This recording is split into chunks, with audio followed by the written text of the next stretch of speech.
Hello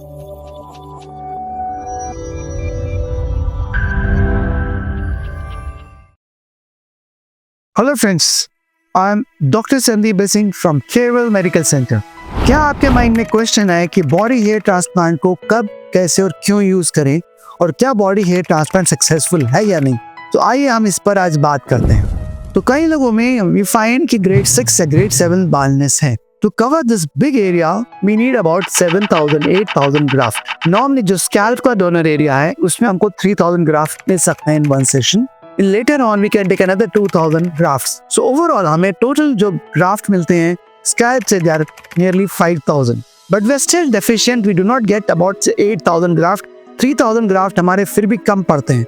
To overcome this हमें body के दूसरे हिस्सों से ग्राफ्ट लेने का जरूरत पड़ सकता है। Now these can be beard, it can be chest, it can be abdomen, thigh और pubic area. All these areas जहाँ से हम बाल लेते हैं उनको बॉडी हेयर ट्रांसप्लांट कहा जाता है।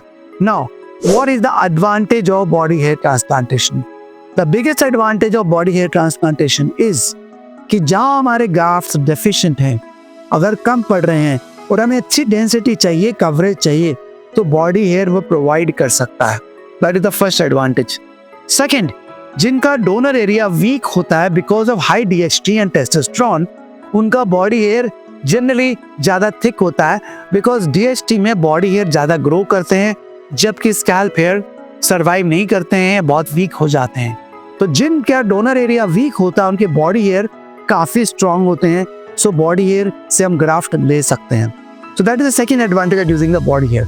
लेकिन what is the disadvantage of using body hair? जिसके नुकसान ये है कि बॉडी हेयर जेनेटिकली काफ़ी डिफरेंट है फ्रॉम द स्कैल्प हेयर। इनका ग्रोथ रेट, जिस फेस पे ये ग्रो करते हैं, काफी डिफरेंट है, इनका टेक्सचर डिफरेंट है, इनका लुक डिफरेंट है compare to our scalp hair.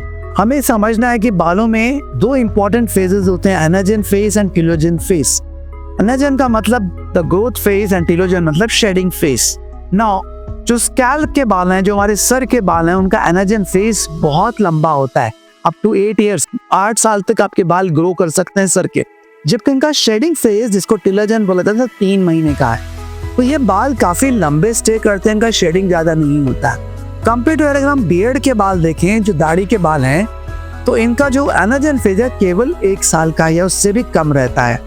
और शेडिंग फेज, टीलोजन फेज जो है, दैट्स अगेन 3 मंथ्स, लगभग सेम जो स्कैल्प का है। लेकिन हम क्या देखते हैं, अगर हम परसेंटेज देखें जो हमारे टीलोजन बालों के हैं जो शेड होते हैं, वो हमारे स्कैल्प हेयर में सिर्फ 15% बाल एट अ टाइम शेड होते हैं, जबकि बियर्ड में ये 33 to 40% टीलोजन फेज में जाता है। कंपेयर टू दैट अगर हम चेस्ट पे आते हैं, एब्डोमेन पे आते हैं, थाई पे आते हैं, तो इसके अंदर जो हमारा एनाजन फेज है ये बहुत छोटा होता है, सिर्फ 6 मंथ्स का, और टीलोजन फेज भी काफी लंबा होता है, डबल होता है, लगभग 6 मंथ्स का।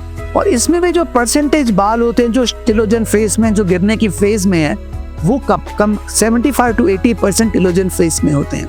इसका मतलब कि जो चेस्ट के बाल हैं या एब्डोमेन के बाल हैं या हमारे थाइस के बाल हैं, ये मोस्टली टीलोजन फेज में रहते हैं, मोस्टली शेडिंग फेज में रहते हैं, इसलिए इनका रिजल्ट उतना अच्छा नहीं होता। आई से it is much less predictable जो हमारा स्कैल्प या बियर्ड हेयर का होता है। सो माय एडवाइस इज कि अगर आपको ट्रांसप्लांट कराना है तो best here is from the scalp, the second best come from the beard, and later on you can go for chest, abdomen and thighs, but उसके रिजल्ट्स उतने अच्छे नहीं होते हैं, उतने प्रेडिक्टेबल नहीं होते हैं। और उसके कुछ रीजन है। पहली बात तो जब हम बॉडी से जो बालों को निकालते हैं, चेस्ट से या थाई से या एब्डोमेन से, तो वहाँ पे निकालना बहुत मुश्किल होता है ग्राफ्ट्स को। मोस्टली ग्राफ्ट्स डैमेज कर जाते हैं। जो ग्राफ्ट को हम निकाल भी कर पाते हैं उनका सर्वाइवल बहुत कम होता है, और जो बाल सर्वाइव करते हैं उनका ग्रोथ अनप्रिडिक्टेबल होता है, मोस्टली वो टीलोजन फेज में होते हैं। अगर आप 1000 बाल चेस्ट से लगाते हैं तो उसमें से मुश्किल से आपके 100 और 200 बाल सिर्फ दिखेंगे, 800 बाल नहीं दिखेंगे। And also the chest hair are very thin compared to the scalp and the beard hair. So that is why for my patients, अगर मुझे hair transplant करना है, after scalp I would only choose the beard as a donor area. I never go for the chest, abdomen or thigh. That's a very rare chance we'll go because the success rate is very low in these areas, and there are also not of good density, thickness. Their growth is very unpredictable.